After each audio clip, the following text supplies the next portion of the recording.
Scandale, le Rwanda s'oppose au concert Solidarité Congo que Maître Gims, Youssoupha et d'autres grands noms de la musique africaine s'apprêtent à livrer pour soutenir les enfants victimes du conflit à l'Est. Voici ce qu'il faut savoir. Alors un grand concert de solidarité pour les enfants victimes du conflit à l'Est du Congo va se tenir ce 7 avril 2025 à Paris à l'Accor Arena. Un événement porté par des artistes des renom comme Maître Gims, Youssoupha, Gazo, Gud et Besbar dont l'objectif est de lever des fonds pour aider les enfants touchés par la guerre.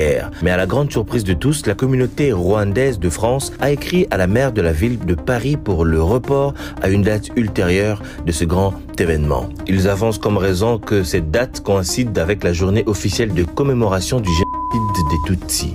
De plus, il pointe du doigt l'artiste principal, Maître Gims, l'accusant d'avoir tenu des propos contre eux. Est-ce une coïncidence ou une nouvelle provocation du Rwanda? D'un côté, ce concert n'est pas organisé par le gouvernement congolais, mais par des acteurs indépendants engagés dans la cause humanitaire.